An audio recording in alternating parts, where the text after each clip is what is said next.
and off the damn basketball court. I mean, out of most of the WNBA players that got injured this year, Sophie Cunningham never lost a sense of interest. I mean, we still make videos about Sophie.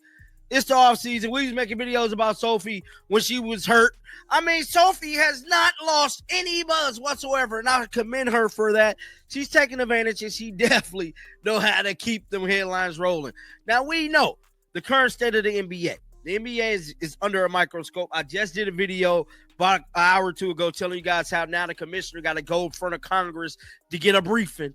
Let us know what the hell is. No way, please tell me this is fake. Sophie Cunningham's words ripped across the internet, a firestorm ignited by one shocking piece of news. NBA star Terry Rozier was still set to collect his full $26 million salary, even while facing federal gambling charges. She couldn't believe it. The outrage was palpable, her disbelief echoed by countless fans. It wasn't just disbelief, it was a raw, visceral anger aimed at a system that seemed utterly broken. Her commentary wasn't just a tweet, it was an explosive declaration, challenging the very core of fairness in professional sports and beyond, demanding answers no one was ready to give. This wasn't just a take, it was a full-blown eruption.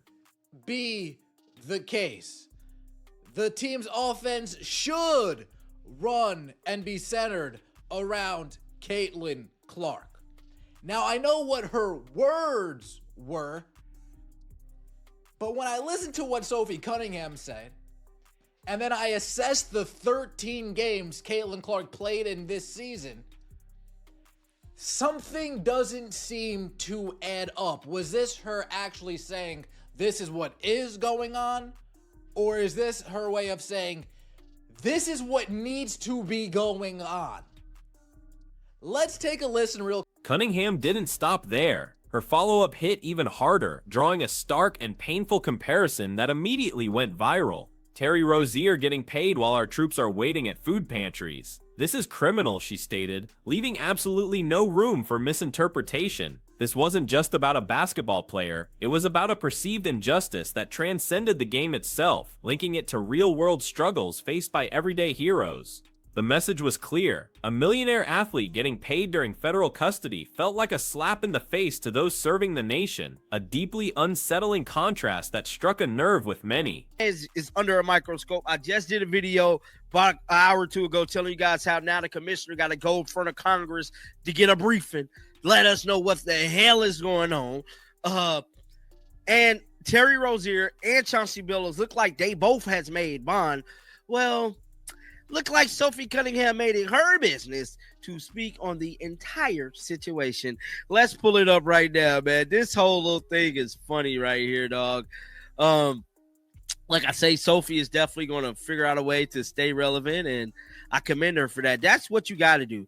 You know, like for all the people talking about like rage bait content, and man, this bombshell dropped right as the NBA found itself under an intense, unforgiving microscope. The league wasn't just dealing with a player controversy, it was facing unprecedented scrutiny, with the commissioner himself slated to appear before Congress for a briefing on what exactly was going on. The timing of Rozier's situation, coupled with Cunningham's explosive reaction, poured gasoline on an already raging fire. It exposed deeper systemic questions about accountability and transparency that were now being publicly debated at the highest levels, transforming a single player's legal troubles into a widespread crisis for the entire organization. I also think I agree. When you have a generational talent like that, she should be able to be the system. She should be able to dictate players coming in, players going out. She should be. But we look following her rookie season, how much input did she have in building the roster? Bringing in DeWanna Bonner, someone whose style is not catered to CeCe's play. Bring in Natasha Howard, someone whose style is not catered into CeCe's play. Sydney Colson, not catered into CeCe. At the heart of the scandal was Terry Rozier's surprising legal status. Despite being arrested on federal gambling charges, reports indicated he and Chelsea Billers had made bond. This meant technically he wasn't convicted, maintaining a critical legal distinction often cited in these situations. But the public, and certainly Sophie Cunningham, found this nuance hard to swallow, especially when juxtaposed with his continued multi-million-dollar paychecks. The innocent until proven guilty argument, while legally sound, clashed violently with the court of public opinion, fueling the outrage and calls for swift, decisive action. I say Sophie is definitely going to figure out a way to stay relevant, and I commend her for that. That's what you got to do. You know, like for all the people talking about like rage bait content, and man, at the end of the day, the name of the game is stay relevant and stay trending. And if you ain't trending and you ain't relevant, guess what? That make you irrelevant. So don't hate because, you know, you're irrelevant. I just got to keep it real, bro. Now, this right here was released, and Sophie commented on it. Let me blow this up here. It says NBA player Terry Rozier will still receive his full $26,000 salary. No, $26 million salary. Sorry about that. $26 million salary.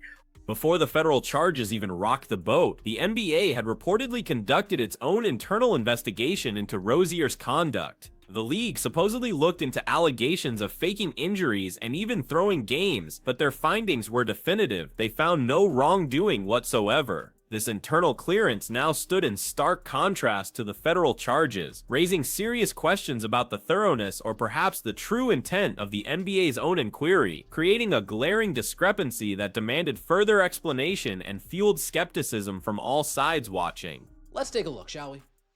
Game 1, we have the triple-double. 20, 10, and 10. Game 2, Caitlin Clark follows up with that 27 and 11. What happens directly following Caitlin Clark going 27 points, 11 assists, and only shooting 20 shots? Now she's suddenly shooting 11 shots. Okay. She goes 18, 10, 10. A triple-double against the New York Liberty. A game in which she got injured in. The game in which she got injured in. Remember, the quad. Adding a chilling layer to the complexity was the federal government's track record. As one commentator ominously pointed out, the FBI boasts a staggering 96% conviction rate. This wasn't just a number, it was a stark warning. It implied that federal authorities rarely pursue cases they don't expect to win, making Rozier's situation look incredibly precarious despite the NBA's internal all clear. The contrast between the league's findings and the federal government's high success rate painted a grim picture, suggesting a deeply troubling narrative that the NBA might be ignoring at its own peril. Rozier will still receive his full $26,000 salary. No, $26 million salary. Sorry about that. $26 million salary while on leave from the NBA after being arrested on federal gambling charges. Now, he's probably still going to receive this because he's not been convicted of anything. And that's the only thing I could think of. Now, Sophie Cunningham retweeted this and stated, "No way. Please tell me this is fake." I definitely believe that's real. Terry Rozier getting paid while our troops are waiting at food pantries. This is criminal. I have to agree with that. Sophie Cunningham, however, is no stranger to the spotlight, and some observers suggested her outspokenness wasn't just pure emotion, but also a masterful play for continued relevance. Sophie is definitely going to figure out a way to stay relevant, one analyst noted, commending her ability to keep headlines rolling. In the cutthroat world of professional sports, staying trending is the name of the game, and Cunningham seemingly embraced this philosophy, turning a national controversy into a platform for her voice. Her ability to command attention, even during the offseason, is undeniable, making every comment a calculated move. Blazing, and then what does Coach White do? Oh, put the brakes on. Slow down there, cowgirl. Slow down there. Okay. Right after shooting 20 attempts, she goes and she shoots 12 attempts. And then she goes and shoots 14 attempts. Then she comes out against the Las Vegas Aces, 19 points, 10 assists, a nice double-double. Shoots the ball 20 times. And then what happens right after that game? Stephanie White says, "Slow down there. Slow down there." And then Caitlin Clark follows that up. Cunningham's explosive tweet immediately sparked a torrent of public reactions, a chaotic mix of support and condemnation. Many hailed her return to Twitter, praising her commentary as one of the best things on this app, validating her sharp observations. Others, however, quickly invoked the sacred legal principle: he's innocent until proven guilty, arguing against any premature judgment or punishment. This immediate, polarized response highlighted the deep divisions in public opinion, showcasing how quickly a single tweet could ignite a fierce debate about justice, contracts, and player accountability in professional sports. Please tell me this is fake. I definitely believe that's real. Terry Rozier getting paid while our troops are waiting at food pantries. This is criminal. I have to agree with that. Now, when Andy say that really got you. Damn, that's fucked up. It goes on to say, welcome back to Twitter, Sophie. Your commentary is one of the best things on this app. He is innocent until proven guilty. That's the same thing I said, too. I think he got his right to due process just like everybody else. I don't think they could just take his salary away, but that is messed up. The troops ain't getting paid.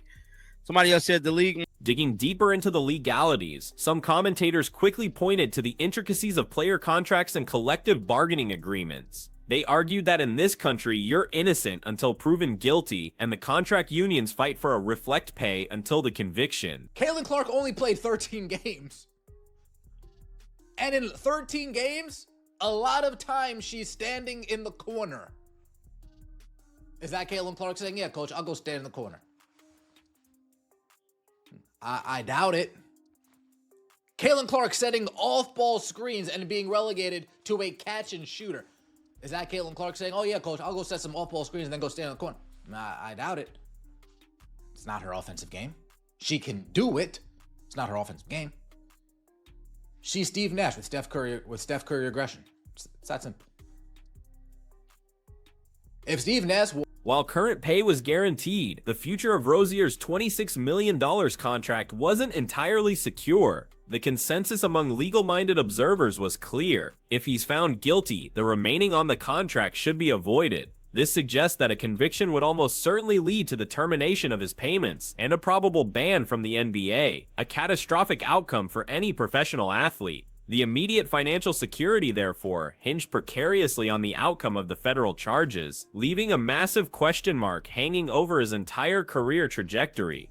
Their investigation, and they stated Terry Rozier was not in any wrongdoing. So if that is the case, I believe the Terry Rozier situation allegedly is why Congress is briefing Adam Silver, because Adam Silver and the NBA supposedly did an investigation on Terry Rozier, faking injuries, throwing games, and stuff like that, and they said that they didn't find nothing. Well, I'm here to tell you, the federal government, FBI, got a 96% conviction rate. Y'all know what a 96% conviction rate is? 96% conviction rate, which means that the government is... Amidst the Rozier controversy, Cunningham's statement inadvertently or perhaps intentionally brought the perennial WNBA pay disparity debate back into sharp focus. The underlying sentiment was clear. If an NBA player could earn $26 million while embroiled in a federal case, it fueled arguments for WNBA players deserving a significant pay raise for their dedication and performance. Even more reason to DMN WNBA players should get a pay raise, one commentator echoed, connecting the perceived inequity to the larger financial landscape of professional basketball, leveraging the moment to highlight a different kind of injustice. Do we really think that the 13 games that Caitlin Clark was in, it was a dictated offense on what Caitlin Clark wanted? I don't think so. What I think Sophie Cunningham is saying is, this is what should have been going on. Maybe she'd have a say here, have some say there, but by and large, folks, we watched the games. We watched 13 Caitlin Clark games. And of those 13, how many did you say, this is it? The Sky game? The broader implications of Rozier's situation sparked a vital conversation about player incentives and the integrity of the game. One striking comment highlighted the detriment for a future NBA player who are considering throwing games, suggesting that the guaranteed pay, even under federal scrutiny, could send a dangerous message. It raised questions about the moral hazard, whether such arrangements might inadvertently encourage unethical behavior by minimizing immediate financial consequences, pushing the league to critically reevaluate its policies to safeguard competitive fairness. Here, faking injuries, throwing games, and stuff like that, and they said that they didn't find nothing. Well, I'm here to tell you, the federal government, FBI, got a 96% conviction rate. Y'all know what a 96% conviction rate is? 96% conviction rate, which means that the government is not going to try anything that they know that they're going to lose, bro. They have a 96% conviction rate. The federales, bro, the feds, like 96%. He allegedly possibly did it, bro. I just. The link between Rozier's case and Congress's briefing with Adam Silver couldn't be ignored. Many speculate that the NBA's internal no wrongdoing conclusion, directly contradicted by federal action, is precisely why Congress felt compelled to intervene. It cast a long shadow over the NBA's credibility, implying that the league either missed crucial details or, worse, deliberately downplayed the severity of the situation. This external oversight from Capitol Hill suggests a profound loss of trust in the NBA's self-regulatory capabilities, putting their entire investigative process under intense governmental scrutiny. He won on what? Scored 8 in the fourth quarter? Took matters into her own hands after letting Stephanie White piss off the whole game?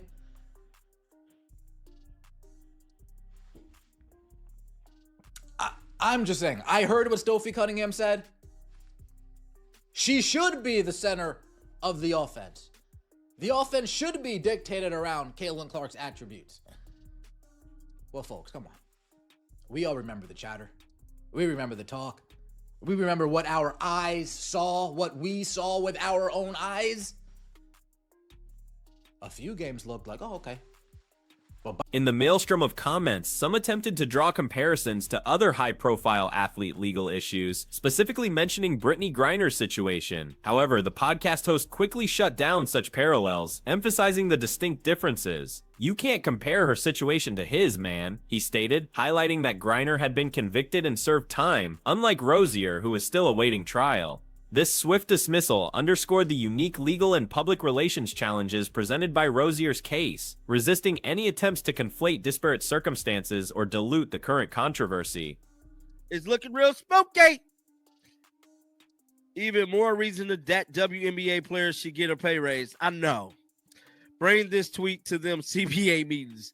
I don't think she's part of the board. In this country, you're innocent until proven guilty, and the contract unions fight for reflect pay until a conviction. If he can't pay for lawyers, he is more than likely to snitch. They can't have that. Per collective bargaining agreement. It probably is in the NBA collective bargaining agreement. Somebody said I can understand guarantee, but if he's found guilty, the remaining on the contract should be voided. I'm pretty sure it's going to be. Sophie Cunningham's outspoken nature isn't limited to financial injustices. The transcript also touches on her candid opinions regarding player dynamics, such as her thoughts on Caitlin Clark's role within her team. She emphasized that a generational talent like Clark should have a lot to say of the system, advocating for star players to dictate offensive strategy. This consistent pattern of bold, direct commentary highlights Cunningham's willingness to challenge established norms and speak her mind on complex issues, cementing her reputation as an unvarnished voice in professional sports discussions. Oh, you want to? Okay. Back to what I was doing. Because looking at what transpired in those 13 games, folks, you can't look at me in a straight face and say that's how Caitlin Clark would have wanted the offense to go. I'm not buying it. Cunningham also praised Clark's growing partnership with veteran guard Kelsey Mitchell. When she got in with Kelsey Mitchell, those two both need the ball in their hands, but they play together enough that they both get that opportunity, and when they can elevate each other, that team is unstoppable. Yeah, I agree. We saw it last year. Well, the year before last year, her rookie season. Those two heat it up. Oh, it's a game over. Cunningham's strong belief that a generational talent should have a lot to say on the system and receive the green light to do whatever they want for their team leadership directly contradicted observations about Caitlin Clark's actual play. Despite Sophie's conviction, evidence from Clark's games suggested she was often relegated to less central roles, challenging the idea that coaches always empower their star players. This highlighted a significant disconnect between what Sophie believes should happen in sports leadership and what actually transpires on the court, adding another layer to her sharp critical analysis. Despite an injury that sidelined her, Sophie Cunningham never lost her knack for influence. She remained a vocal, trending figure, demonstrating her powerful ability to shape narratives, even during the offseason. Her continued commentary, whether on pay disparities or player roles, cemented her as a dynamic personality who understands how to keep discussions alive and herself relevant, proving that even off the court, her voice carries significant weight and actively contributes to the broader conversations surrounding the league. This is a testament to her unique blend of passion and strategic insight. The Rozier scandal, amplified by Sophie Cunningham's raw outrage, forces an uncomfortable question upon the NBA. Where does accountability truly lie? When federal investigations clash with internal league clearances and millions are paid despite grave charges, the faith of players and fans alike is tested. Cunningham's fury wasn't just about money, it was a cry for integrity, a demand for a system that reflects genuine fairness, not just legal loopholes. The controversy ultimately lays bare the critical need for absolute transparency and unwavering justice, both on and off the court, for every single athlete.